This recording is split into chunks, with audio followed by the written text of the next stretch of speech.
ошол жогасың инкылабы биринчи Грузияда, экинчи Украинада болсо керек. 2003-жылы, анан 2004-жылы, анан бизге келгенде, бирок ошол мезгилдеги революциянын жыйынтыгы элге эч нерсе алып келбеди да. Себеби андан дагы мындай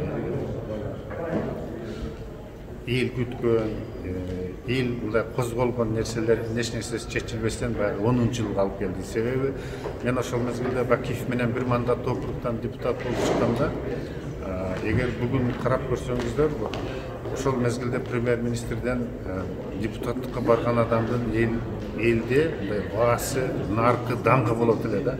Анан менен бизнесте жүргөн жаш, мен 40-ка чыга элек жаш бала элем, эл мени колдогон. Бирок ар кандай сөздөрдү таркатышканына карабастан, элдер мени колдогон. Ал жерде ар бир добуш үчүн контроль мындай өтө катуу болгон. Бүт тараптын адамдары карап турган. Мындай эл каалаган адам колдогон да.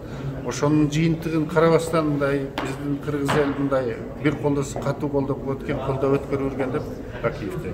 Анын жыйынтыгы ошол 2010-жылга алып келди.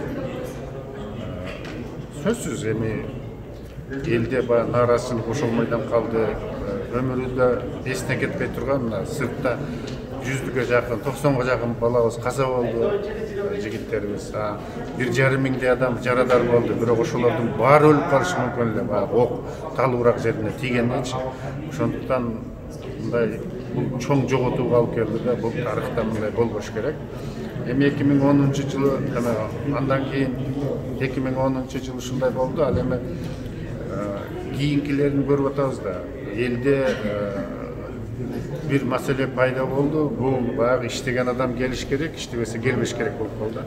Мисалы биз эстетип көрсөк, 70-80-жылдары жетекчилер келип иштебей эле отуруп кете бергенде, азыр мына 1 жылдан кийин талап кыла баштады.